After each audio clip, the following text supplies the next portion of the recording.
Number 7, you have two bikers, one heading east in this direction, and he's going at a rate of 5 miles per hour, so dx dt equals 5.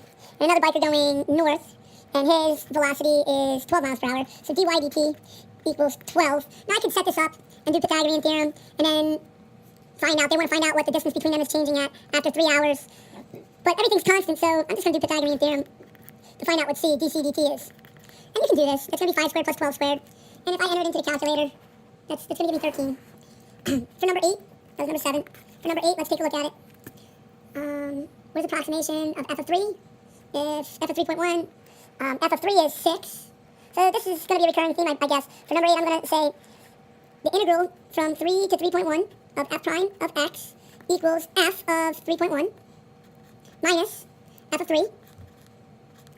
And I know that f of 3 equals 6.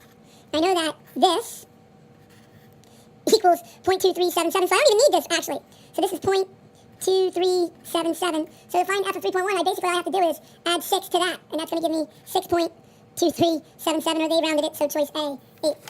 Average value of this function on the interval where g is greater than 8. So I'm going to have to do something average value, and something average value is going to be 1 over something, from something to something, times g of x dx. So I need to graph this and find out where it's greater than 0.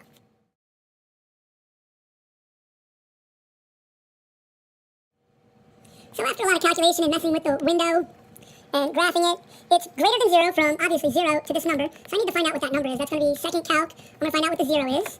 And it says left bound is negative 9. Oh, there it is. There's my Flufflepuff. So I'm going to hit enter for the left bound, and I'm going to go past it. Right bound, and it's going to give me 7.2. So the 0 is located at 7.2340692. So that's nice. My interval is going to be from 0 to that number, 7.2340692. And the average value, remember, it says find the average value.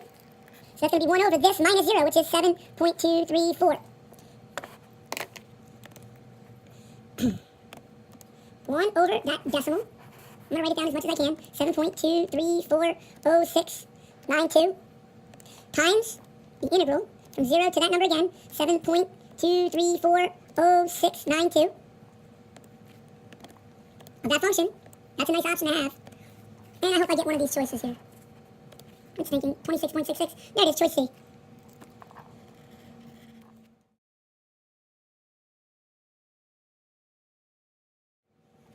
So there's my graph. I want to find out where they intersect. For number 10, what I did is I solved it for y, and that one was already y. And I have this picture, and they want me to revolve it about the line, about the y-axis. I'm sorry, the x-axis. So this picture is a w, and the y equals 5. You get this w. You want me to revolve this about the x-axis. I need to know where that intersects and that intersects, so I can do my interval from there to there about dx, the x-axis. So here we go. I'm going to use the calc button. Second, trace, intersect. And I want to find out where it intersects. Enter, and it seems to intersect at 1 and 5. So this value here is going to be 1. And it's symmetric about the y-axis, so this is going to be negative 1. That's going to give me my integral, all right?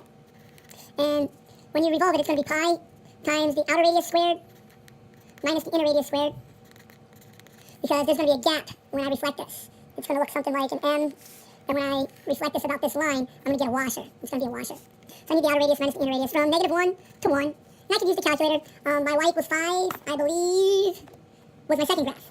So my outer radius is going to be from here to here, and that's y equals 5. So that's going to be my y2, and my inner radius is from here to here. That's going to be my y1, and I'm supposed to square each of those.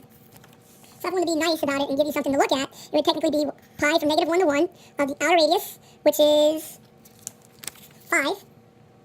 But that would be squared, minus the inner radius, which would be this monstrosity. And I'm just going to put in my y1 squared with respect to x. I'm going to use the calculator again. It's just a nice option, especially when it's calculator active. Pi, all my answers are in decimal form, so I'm going to use the pi button. Second pi, math 9, from negative 1 up to 1. I could use from 0 to 1 and then doubled it, but I don't mind. So 5 squared, I'm just going to type in as 25, minus y1. I'm going to square that with respect to x, and it should give me the answer, 98.6. And there it is, choice D. Number 11, it looks like the fundamental theorem of calculus. I'm doing it from 2 to x squared. So g of x is the derivative of f of x. So g of x is going to equal sine, and I plug that x squared in for t, x squared but I have to take the derivative of x squared and put that out front. Now what they would like me to do is find g prime of 5. So g prime of 5, well, I'm just going to use the calculator. I'm going to enter that in ddx and evaluate it at x equals 5. ddx, that's math 8 of x, and then here it comes 2x. Don't forget I got that by using the chain rule from FTC. 2x sine x squared, not sine squared x squared in this case, at 5. And let's see if this answer matches any of those. 98.54. I guess they messed up on there, but that's the closest one. Number 11 is choice. Number 12, they want a point of inflection, so this is f. And let's take a look at this. I'm always big on this. So the point of inflection on f is going to be where it's a local min or a max on f prime, or a 0 of f double prime. So I'm going to go at it with both barrels. I'm going to graph that equation. I'm going to clear that out. And I'm just going to graph 2 sine x plus 4x. That's the equation. Hard to see, it's not focused. 2 sine x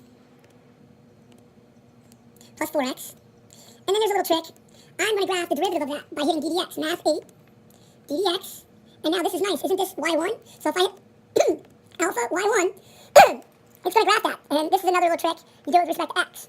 That's the first derivative. Now wherever that's a min or an x is going to give me a point of inflection. But I'm going to go a little bit further, and I'm going to do the second derivative, which is going to give me math 8 x. Now I'm going to put y2 in, which is the derivative of the one above it. So alpha calc y2 x. And now I'm going to graph this.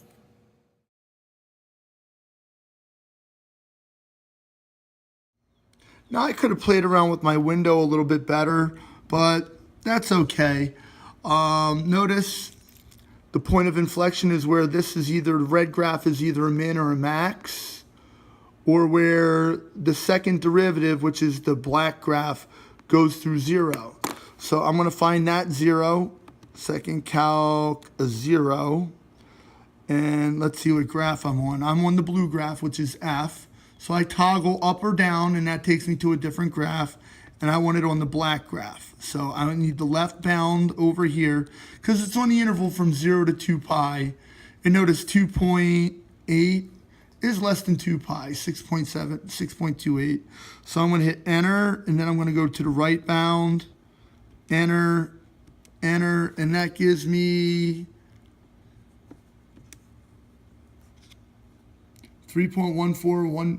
Last I heard that looks like pi to me. That looks like pi to me. 3.14. So let's see what the answer choices are. And there it is. One of them is pi. This is a polar curve. R equals 2 minus cosine theta, and R equals 1 plus cosine theta. You need to hit mode. Your normal calculator, you want to hit mode, and then scroll down and over to polar. And you're going to hit y equals.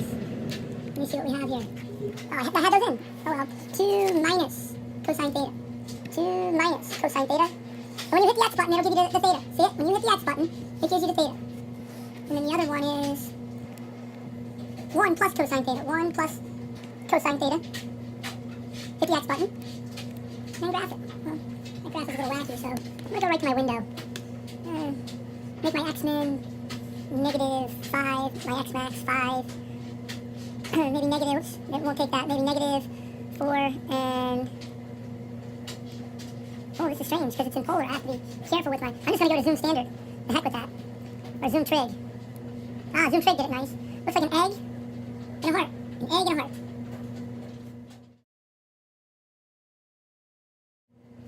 So what I did is I labeled my R1 up here, R1, and my R2 over here, R2, and it says it lies inside R1 and also inside R2. This reminds me of like a Venn diagram that's inside both of them. So it's going to be this shaded region and this shaded region. But I'm going to get tricky. I'm just going to find the area of this top shaded region and double it. That's all I'm going to do.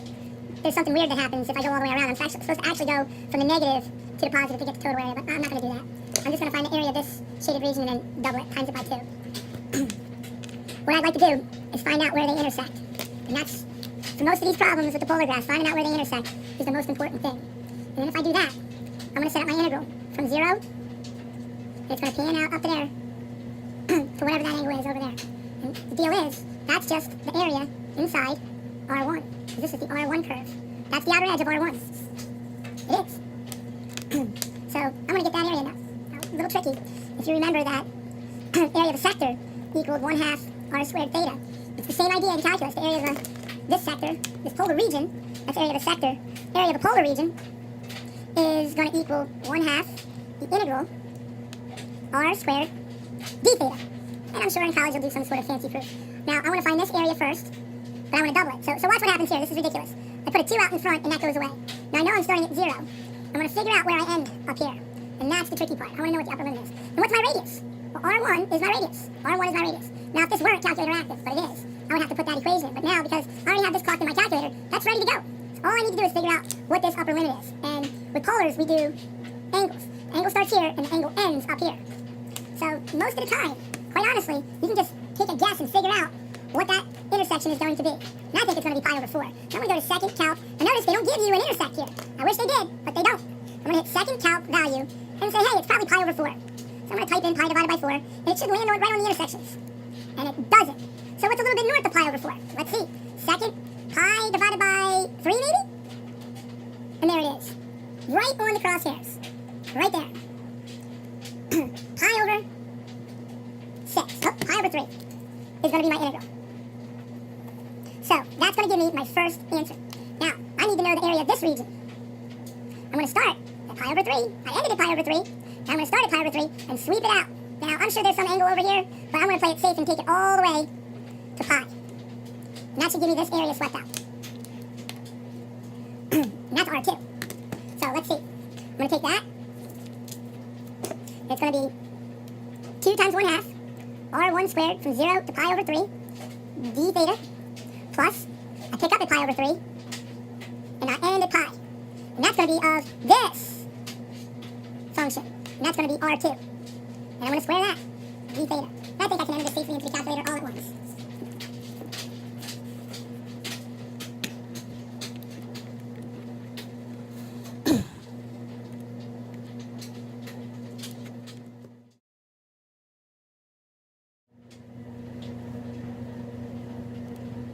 .658. 2.658. 2.658. Choice B. And that was all number 13. A known cross-section problem. And it says the known cross-sections are squares, I believe. It's a square. And so I just drew the side length of one square. So that side length technically is this distance from the x-axis to the curve, and that side length is x squared minus 9. Every square, even this long one. So if I knew that point there, I'd plug it in and I'd get a number. But I want an expression. So this side length of the square is always going to be x squared minus 9. And because it's a square, the other side lengths are also going to be x squared minus 9. Here and here as well. Now, the area, the volume, given with known cross sections, is equal to a to b. This is going to be from 0 to 3, where it intersects the axis, of the area of one cross section, delta x. So this is the area, which is base times height, and the volume is length times width times height. So this is the area, which is length times height, and this would be the width, or this would be length times width, and this would be the height. The dx is considered a dimension. So we're just going to set it up now. It's not that taxing. It's going to be from 0 to 3 of this function squared dx. And this is calculator active, so it makes it a little convenient.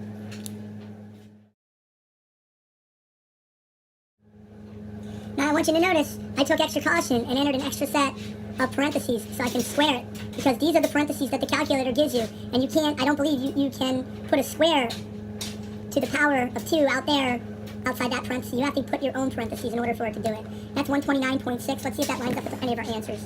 129.6, it's right on the button.